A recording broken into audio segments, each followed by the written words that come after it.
Hi all, I am Pramod Gupta and I welcome you to my YouTube channel Data My Passion. So in this video we are going to see for loop in Python. In the last video I have already covered while loop. So if you have not watched that video till yet, you can go and find that video in my playlist and just have a look over that video. Now, first of all, why do we require loops in any programming language? So suppose there is a situation where you have certain statement has to be executed multiple times, right? Then suppose I want to print a number from 1 to 100. So in order to print number from 1 to 100, I have to write 100 print statement. Okay? And that is not a best way, right? For a certain task that has to be performed multiple times, you have to write down those statement multiple times or 100 times. That is not an efficient way.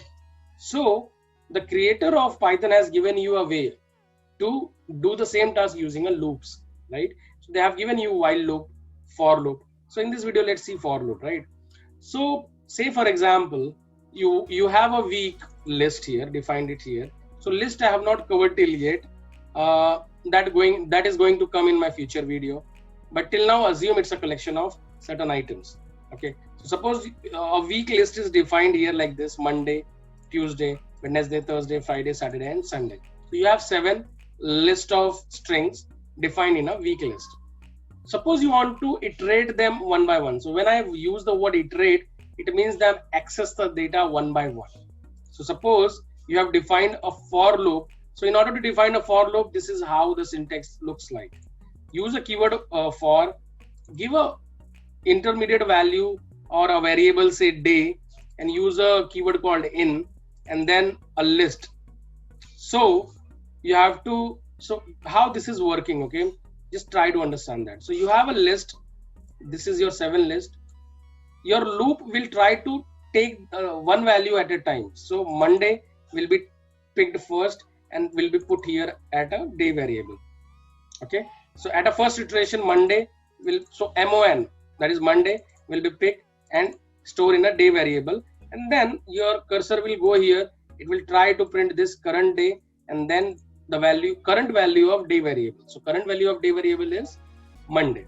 So it will print Monday and then it will go to the second iteration. Again, the first value is already done, right? Now it will pick Tuesday. It will store a value Tuesday in day variable and then again print Tuesday here.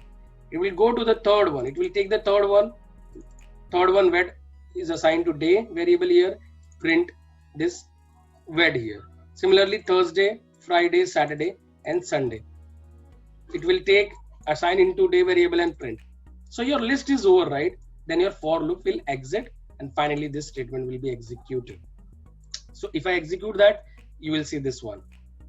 Okay. So one by one, it will go and print whatever available to you. That is how you can use for statement. So whenever you try to iterate over a particular iterable item, here in case of list, okay, you take all the value one by one and use it in your logic and do it. So here I am writing a logic to print it. So I am printing all the value one by one till it ends, right? Suppose you have not this use for loop, then what will happen? You have to write down these 7 statement one by one, and that will not be an efficient way to do that, right? So this is how you have to use for loop. Okay. So this is one way of doing that. Second way is try to use with the help of index. So again, that will this particular list has not covered. So again, I would advise wait for list which is going to come in my next video, and then it will be more clear to you. So there is a way to, there is another way of accessing an element with the help of index. So what I'm doing here, I'm using a len as a function. So len function will give you length of this particular list. So again, this len function will also going to come in my future video. Okay. So these all concepts are so related to each other. So, whenever you try to explain one thing, other thing has been, not been explained to you. So bear with me. So as of now, just assume that list, when I say list, it's a collection of items. So I have 7 items listed here. When you say word len, it means that it's a function which is going to return you the length of the item. So this particular code will give you number 7. Okay. And when you use a range function and give number of value 7, it will generate a sequence number from 0 till 6. So it will give you 0, 1, 2, 3, 4, 5 up to 6. Okay. So the day variable will be assigned value what? 0, 1, 2, 3, 4, 5, 6. That's it. Right. And here you are printing based upon index. So whenever you want to access any element from a list, you have to give the name of the element, and then you have to use this square bracket and try to give the index. So here at first iteration we will give week 0. Whenever you say week 0, it will go here and it will print the week 0. Then it will, next iteration it will say week 1. It will go and print this value. Week 2, go and print this value till week 6, that is Sunday. So this is the second way of doing the same thing, and which you can see you will going to do the same statement with the help of index by accessing through indexing, right? So this is how you can use for loop in this two way. Now there is another else part is also given in the for loop.